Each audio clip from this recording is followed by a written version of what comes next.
Okay. Oh, we'll just head over behind the fire pit here, and there's a tree ready to plonk in the ground. Being New Zealand's down under, we plant them upside down, so we'll go and have a look.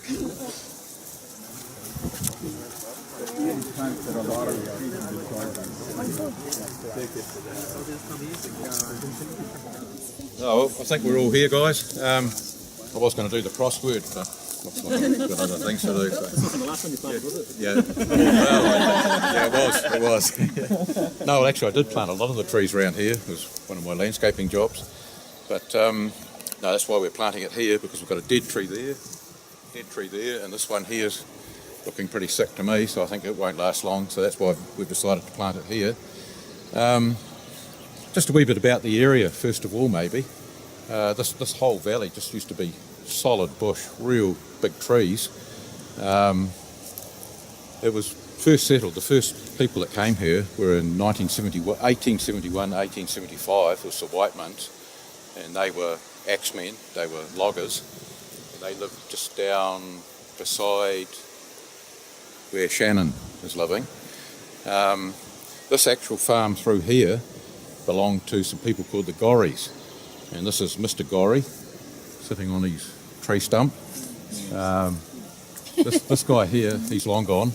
This is Bill James, who died about 20 years ago at about 80, and I got the photos off him. They were on glass plates, so we just got the glass plates and converted them into these. They're not very good. Matthew's going to get some really good photos. So I'll just pass these round. You can get an idea of what this property did look like. So it gives you an idea of the size of the trees, the big stumps coming out. There was 3 sawmills just dotted along here. And what they did, they diverted the river under the saw blade to wash the sawdust away. And but there was 3 sawmills going flat out. In fact, there was more people in this valley here than there was over in Upper Hutt. Upper Hutt was developing, had farms, but over here with all the sawmills, there was actually 3 schools going. There was one up the head of the valley, one just beside the church.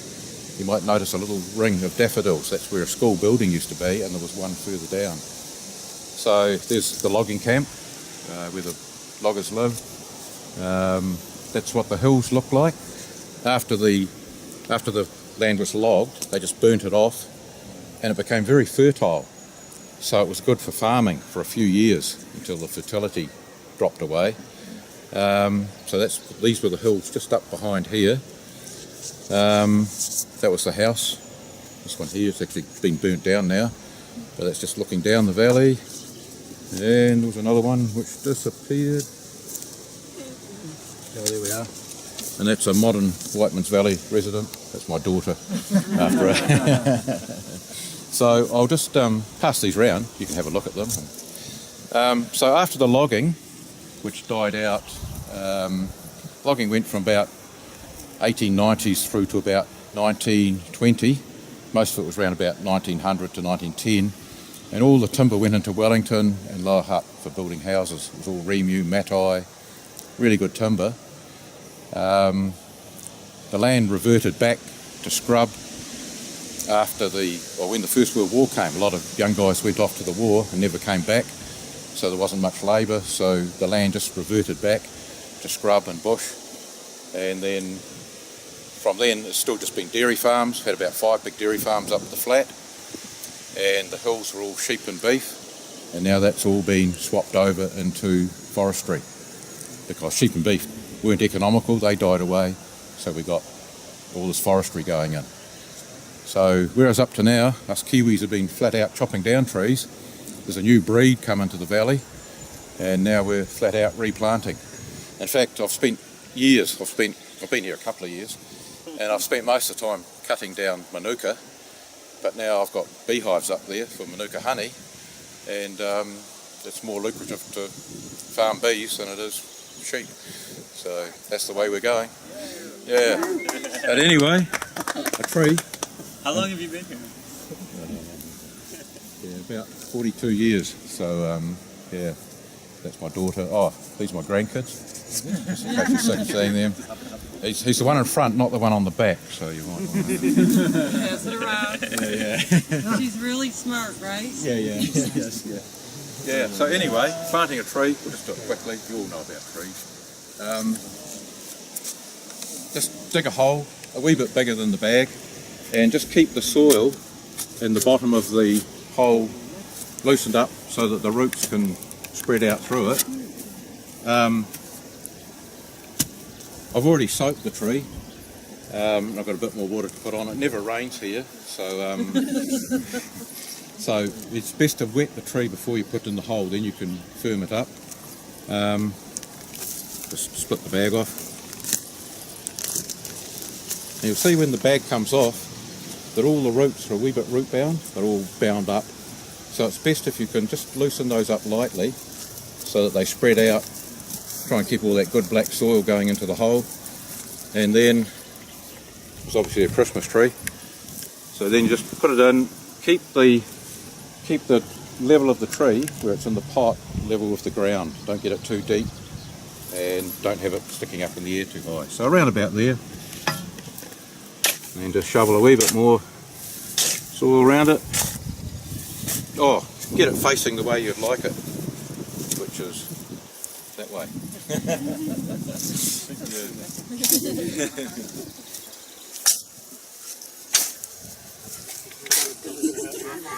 Oh, yeah, he actually dug the hole for me.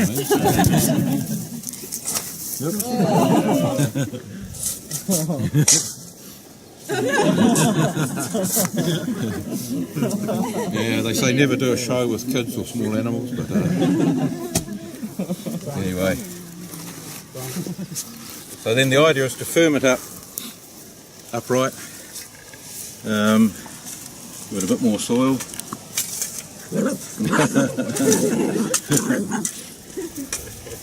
Firm it up.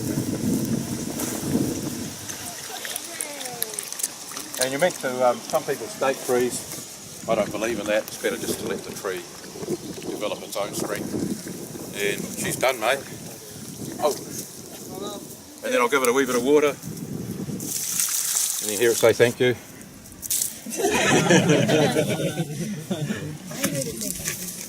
So that's a tree. So any questions on Whiteman Valley or the area or Joseph? Yeah, what made you move here? What made me move here? To the valley, yeah. Oh, they wouldn't take me anywhere else. No, I just like the bush and the river. It's a great place to live, great place to bring up kids. My kids just lived in the river, canoeing and swimming, horse riding. It's handy to town. And, you know, people said, oh, you'll be lonely, but it doesn't work like that. All their friends came out here to stay with us. So we had caravan and kids horse trekking and, oh, it was a great place. So, yeah. So we've got a lot of people in the valley now, and it's good value. Yeah. Anything else? What kind of tree is that? Oh, yeah, very good. It's called Phyllocladus alpinus, which is a New Zealand native. It's nicknamed a celery pine, because the leaves look a wee bit like the celery leaf. But it's used for dyeing material. It's used for dyeing wool. And you can get a whole range of colours from it, from pink and purple right through to yellow and green. So it just depends what mordant you use in your dye as to what colour comes out. So that's why I picked that one to grow here.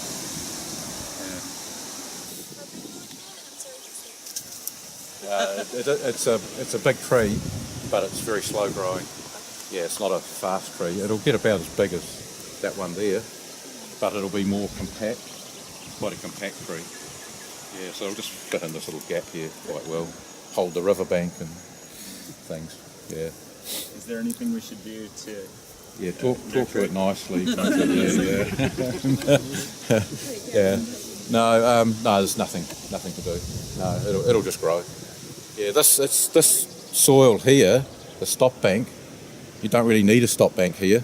It's just that when we dug the lake, all the material that came out of the lake was just put on tip trucks and just tipped along here as a mound to plant on. It's not actually acting as a stop bank at all. It's just acting as a planting mound and somewhere to walk and And the river bank has never moved there. It's always just stayed exactly the same. I've not seen it move an inch in 43 years, so it's pretty safe. We don't need to stop there. Yeah. Aye. Yep.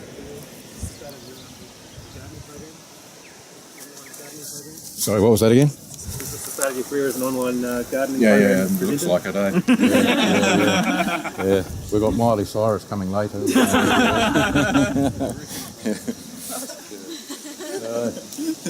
Okay, guys. Awesome, man. Thank you. Thank you. Okay, good one. Okay. Oh, we'll just head over behind the fire pit here, and there's a tree ready to plonk in the ground. Being New Zealand's down under, we plant them upside down, so we'll go and have a look. It's around here, it was one of my landscaping jobs, but no, that's why we're planting it here, because we've got a dead tree there, and this one here's looking pretty sick to me, so I think it won't last long, so that's why we've decided to plant it here. Just a wee bit about the area, first of all, maybe. They live just down beside where Shannon is living. This actual farm through here belonged to some people called the Gorries, and this is Mr. Gorrie sitting on his tree stump. I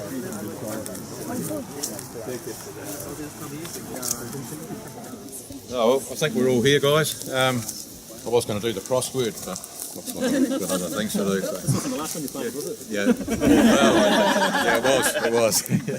No, well, actually, I did plant a lot of the trees. This whole valley just used to be solid bush, real big trees. It was first settled. The first people that came here were in 1871, 1875. It was the Whitemans, and they were axemen. They were loggers.